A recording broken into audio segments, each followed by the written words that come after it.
Today we're going to start from side control again, but today we're going to look at when our partner goes for an underhook escape.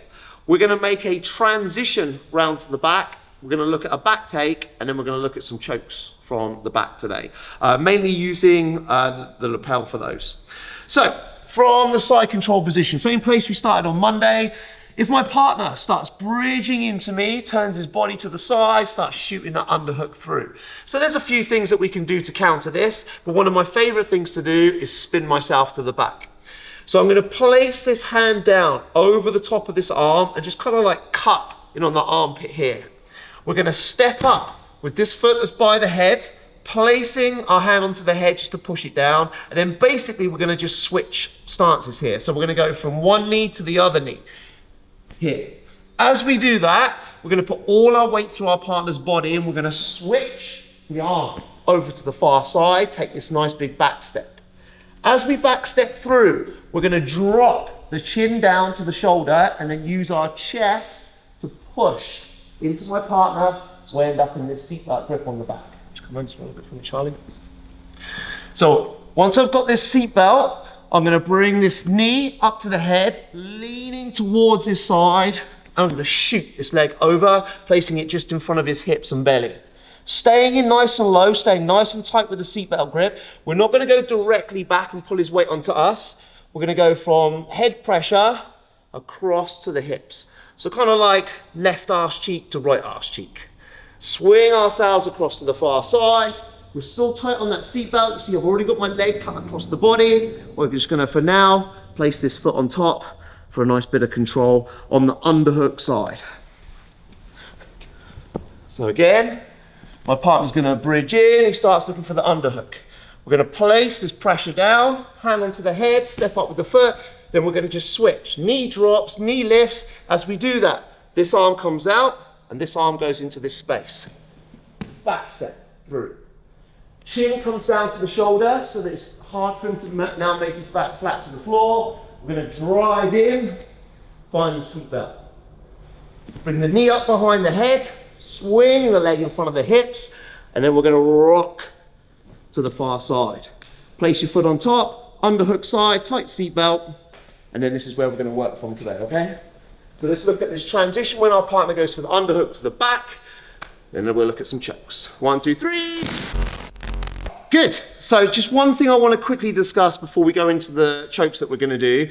When we were doing these back takes, so we've got the seatbelt grip, we've got like this sort of technical mount position that we've stepped over to, but I see a couple of you taking this foot on the back leg and taking it backwards and then pulling over for the back take. Like you can even see just on my knee there, the sort of torque that I'm getting when I drop back. Like if he starts going crazy and just pushes me back over the top of that leg, then we've got knee injuries all day. So when we do this, we want to tuck the foot in and sit behind the ankle. So our butt cheek is behind the ankle, and then we pull over to the far side, and it immediately makes this foot available to come and control as well. Right, just wiggle around this way. All right, so the first choke, like real simple one for this first one, we're going to look for a clock choke. So I'm going to open up the gi. Like this is just great practice so that we can get a good grip with this dominant hand.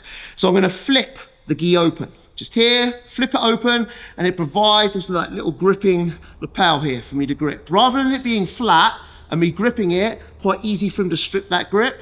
We're going to turn it over, and then we've got like this little nodule where the fingers can go inside. Want to wrap the wrist so it molds nicely against the neck. So for the clock choke, I'm going to take now this hand, reach across to the far side, grab the lapel, grip it, and I'm just going to pull down towards his hips. And all that's going to do is just take the slack out of the choke. Now sometimes we can just finish from here, so we pull down and then we start to kick, disconnect, and pull around for the finish. But my favorite way to finish this is sort of like starting out for the bow and arrow choke. So we're going to throw the leg up over the top, cross the legs, pull down, and then pull through for the finish.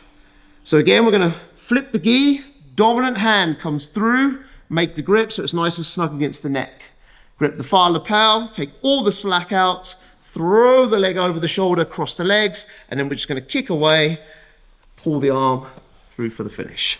So, clock choke from the back. 1, 2, 3. All right, so the next one. So just incidentally, like I see a couple of you guys like start opening up the gi here. That might be because just instinctually, like you want the bottom hand to go through. Like if we had this the other way around, we can still do, like especially these first 2 chokes, the same way if we're on the overhook side, on the bottom 2. But we do need to make sure that it's the dominant hand, which is the primary like choking hand. The one that's underneath the armpit is not gonna do the job for us.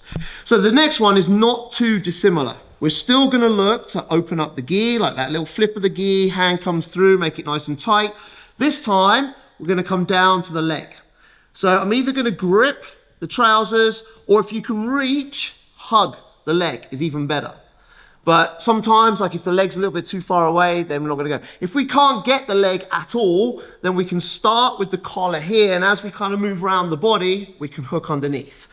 The main difference is, for the clock choke, I stayed on my hip. For the bow and arrow choke, I'm gonna roll up to my butt. I want him to be cradled inside my legs. I don't want him to be up on top of my body. You see, like, you can still see my belt here. I haven't pulled him onto me, he's just inside the legs. Hooking onto the leg, we're gonna pull on the knee, we're gonna pull, make sure the elbow stays nice and tight as well. Like one of the ways that you can deal with this is by reaching back and pulling my elbow over the top of his head and pulling it free. So we've gotta make sure that elbow stays tight to the hip too. Then all we're gonna do is just start to arch back and kick the legs away at the same time for the bow and arrow. So same setup, we're gonna just flip the gi, hand goes inside, come down, reach for the leg. As we bring this leg out and over the top of the shoulder, we center up, pull. If we've pulled on this and it's not quite working and this arm is free, another option is to scoop this, push the head, and leg comes over the top of the arm bar as well. One last time, set it in, underneath the leg, up, pull for the finish, loop, finish, arm bar. All right. Bow and arrow from the back, one of my favorite chokes. 1, 2, 3. So for the next one, we're gonna look at one that you may or may not have seen before called the Pena choke.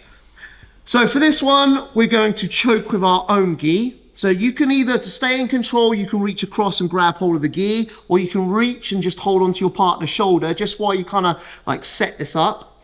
You're gonna take your gi out on the dominant hand side. So the hand that I've been choking with, that's the side that we take our gi out with.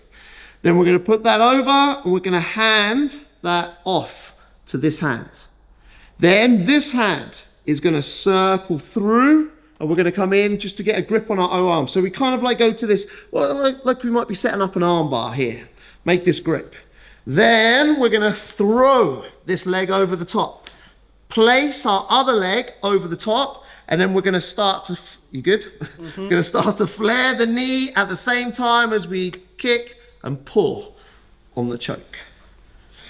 So again, from the seatbelt grip, we either just make a tight grip on this far side, or you can reach across and grab hold of the shoulder. Kind of depends on your partner, really. If they're a little broader in the chest and we can't, that's it, we can't reach the shoulder, then it's gonna have to be the gi. But Charlie's a little skinnier, so we can reach the shoulder. We take our gi out and we're gonna pass that gi over the top and just give it to that hand. This hand now is gonna come across and chop to the side. You can grab your own wrist just for the control. Start to punch him away, throw your leg over the top. This leg is now gonna cross over the top and we're gonna start to flare the knee at the same time as we kick and we pull on the choke. All right? So last one, Pena choke from the back. 1, 2, 3. Let's do it.